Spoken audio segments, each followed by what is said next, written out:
अध्याय 9 परम गुहा ज्ञान।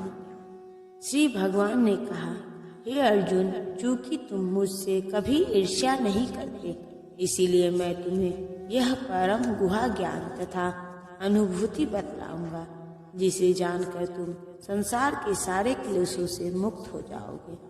ज्यों-ज्यों भक्त भगवान के विषयों में अधिकाधिक सुनता है, त्यों-त्यों वह आत्म प्रकाशित होता जाता है।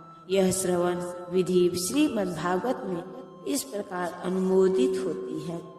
भगवान के संदेश शक्तियों से पूरित होते हैं, जिनकी अनुभूति तभी होती है जब भक्त जन भगवान संबंधी कथाओं की परस्पर चर्चा करते हैं।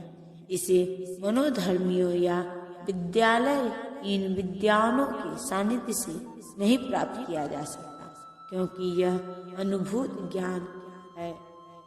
भक्तगण परमेश्वर की सेवा में निरंतर लगे रहते हैं।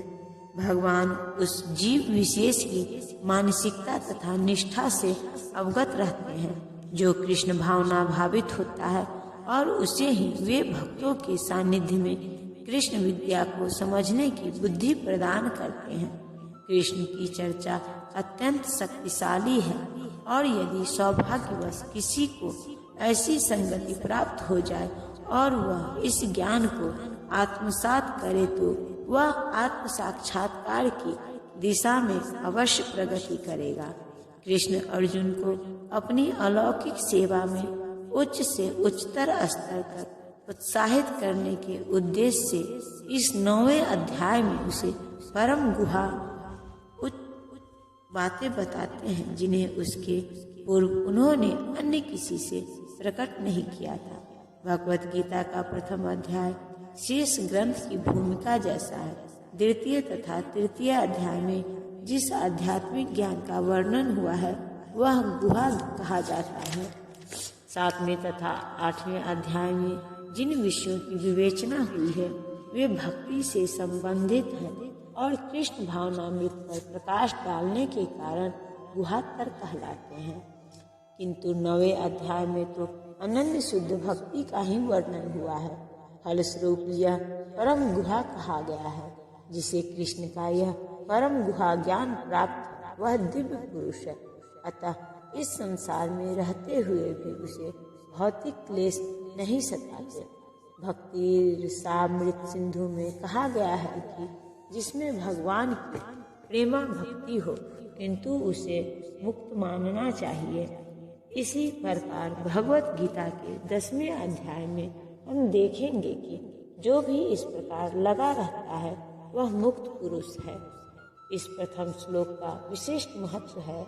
इदं ज्ञानम सब शुद्ध भक्ति के घोतक है, जो 9 प्रकार की होती है: श्रवण, कीर्तन, स्मरण, पाद सेवन, अर्चन, वंदन, दास्य, सख्य तथा आत्मसमर्पण। भक्ति के इन 9 तत्वों का अभ्यास करने से मनुष्य आध्यात्मिक चेतना अथवा कृष्ण भावनामृत तक उठ पाता है। इस प्रकार जब मनुष्य का हृदय भौतिक कलमश से शुद्ध हो जाता है, तो वह कृष्ण विद्या को समझ सकता है। केवल यह जान लेना है कि जीव भौतिक नहीं है पर्याप्त नहीं होता। यह तो आत्मानुभूति का शुभारंभ हो सकता है, किंतु उस समय मनुष्य को शरीर के कार्यों तथा उस भक्त के आध्यात्मिक कार्यों के अंतर को समझना होगा, जो यह जानता है कि वह शरीर नहीं है। 7वें अध्याय में भगवान की ऐश्वर्यमयी शक्ति, उनकी विभिन्न शक्तियों परा तथा अपरा तथा इस भौतिक जगत का वर्णन किया जा चुका है। अब 9वें अध्याय में भगवान की महिमा का वर्णन किया जाएगा। इस श्लोक का अनसुवे शब्द भी अत्यंत महत्वपूर्ण है। सामान्यतः बड़े से बड़े विद्वान भाष्यकार भी भगवान कृष्ण से ईर्ष्या करते हैं। यहाँ तक कि बहुश्रुत विद्वान भी भागवत गीता के विषय में अशुद्ध व्याख्या करते हैं, क्योंकि वे कृष्ण के प्रति ईर्ष्या रखते हैं। अतः उनकी टीकाएं व्यर्थ होती हैं। केवल कृष्ण भक्तों द्वारा की गई टीकाएं ही प्रामाणिक हैं। कोई भी ऐसा व्यक्ति जो कृष्ण के प्रति ईर्ष्यालु है न तो भगवत गीता की व्याख्या कर सकता है न पूर्ण ज्ञान प्रदान कर सकता है। जो व्यक्ति कृष्ण को जाने बिना उनके चरित्र की आलोचना करता है वह मूर्ख है। अतः ऐसी टीकाओं से सावधान रहना चाहिए। जो व्यक्ति यह समझते हैं कि कृष्ण भगवान है और शुद्ध तथा दिव्य पुरुष है, उनके लिए ये अध्याय लाभप्रद होंगे। यह ज्ञान सब विद्याओं का राजा है, जो समस्त रहस्यों में सर्वाधिक गोपनीय है। यह परम शुद्ध है और चूंकि यह आत्मा की प्रत्यक्ष अनुभूति कराने वाला है, अतः यह धर्म का सिद्धांत है। यह अविनाशी है और अत्यंत सुखपूर्वक संपन्न किया जाता है। भगवत गीता का यह अध्याय विद्याओं का राज विद्या कहलाता है, क्योंकि यह पूर्ववर्ती व्याख्यायित समस्त सिद्धांतों एवं दर्शनों का सार है। भारत के प्रमुख दार्शनिक गौतम, कनाद, कपिल, याज्ञवल्क्य, सांडिल्य तथा वैश्वानर हैं। सबसे अंत में व्यासदेव आते हैं, जो वेदांत सूत्र के लेखक हैं। अतः दर्शन या दिव्य ज्ञान के क्षेत्र में किसी प्रकार का अभाव नहीं है। अब भगवान कहते हैं कि यह 9 अध्याय ऐसे समस्त ज्ञान का राजा है। यह वेदाध्ययन से प्राप्त ज्ञान एवं विभिन्न दर्शनों का सार है। यह गुहात्म है, क्योंकि गुहा या दिव्य ज्ञान में आत्मा तथा शरीर के अंतर को जाना जाता है। समस्त गुहा ज्ञान के इस राज विद्या की पराकाष्ठा है भक्ति योग।